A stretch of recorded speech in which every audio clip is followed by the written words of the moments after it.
All right, let's jump right in. Today, we're going to break down the key ideas from a really special book, Deborah Sosin's Sober Starting Today Workbook. And what's so powerful about it is that it's a guide to recovery built not on shame, but on this foundation of real, deep compassion. You know that quote from Tara Brach? It just hits the nail on the head, doesn't it? It really gets to the heart of what this workbook is all about. The whole thing is rooted in compassion instead of judgment, and it offers this really practical, genuinely hopeful path to healing and self-awareness. So what's the secret sauce here? Well, it's this really cool blend of two things, these powerful mindfulness practices and the solid practical wisdom from Western psychology. It's a totally modern, evidence-based way to think about sobriety that, and this is so important, truly meets you exactly where you are in your journey. Okay, so where does this compassionate path even begin? It actually starts with language, with the very words we use. The workbook is super thoughtful about reframing the whole conversation around addiction, all to help break down that stigma that can be such a huge barrier to recovery. And check this out, it's a perfect example. The book is really intentional about using the term substance use instead of substance abuse. And listen, this isn't just about being politically correct or playing with words. It's a huge deal. It's about building a foundation for recovery that's less about punishment and way more about understanding. So how does it build that foundation? It combines two heavy hitters, two really powerful evidence-based tools: mindfulness, and you've probably heard of this one, cognitive behavioral therapy, or CBT. And when you put them together, well, you get this amazing toolkit full of practical, effective exercises that are all designed to help guide you toward the life you actually want to be living. So let's talk about how this all comes together. It really starts with that first core concept, mindfulness. The workbook treats this not as some floaty, abstract idea, but as a totally practical anchor for the entire recovery journey. So what even is it? Well, at its heart, mindfulness is really just the simple practice of noticing what's happening right here, right now. But, and this is the most important part, doing it without judgment and with acceptance. It's all about building that inner ability to calm your mind and body, to dial down the stress, and just cope better in the present moment. And the benefits? They are huge. We're talking about things like improving your mood, boosting your self-esteem, making you more resilient. But it goes even deeper than that. Studies have shown mindfulness can actually reduce depression and anxiety, sharpen your concentration, and can literally change the structure of your brain. That is just incredible when you're talking about managing cravings.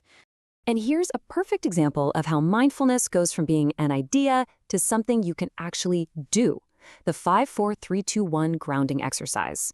It just uses your senses to pull you back into the present moment. You can do it absolutely anywhere, anytime, to hit the pause button on a spiral of stress or a craving.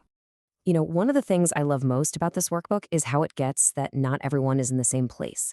It gives you tools to figure out where you are on your own journey, to understand your personal readiness for change. It really does meet you right where you are.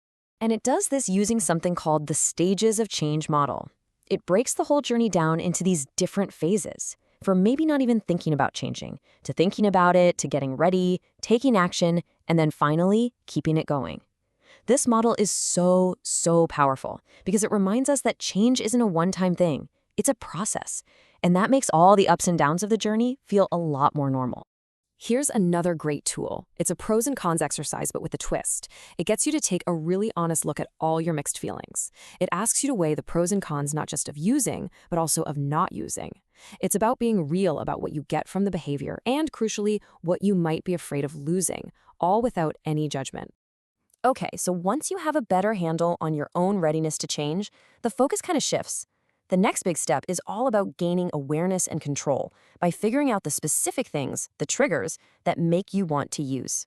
And a trigger really can be almost anything. It could be a person, a specific place, a memory, even a feeling or a physical sensation. The important thing to get here is that just knowing your personal triggers, that's a massive step towards self-awareness and ultimately preventing a relapse.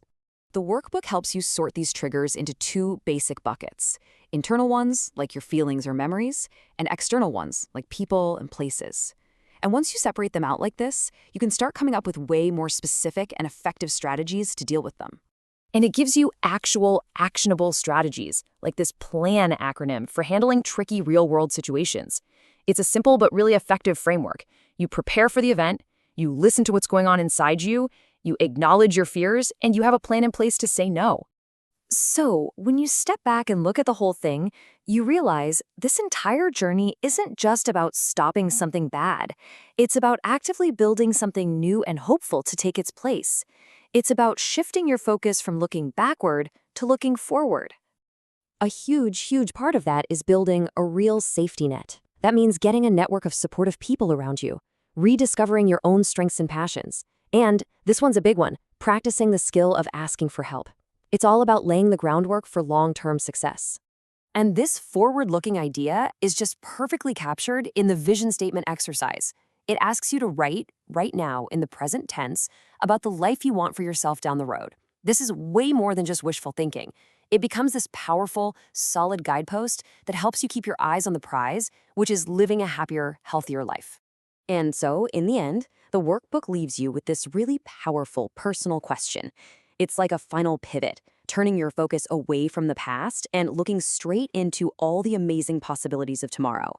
So, what does your hopeful future look like?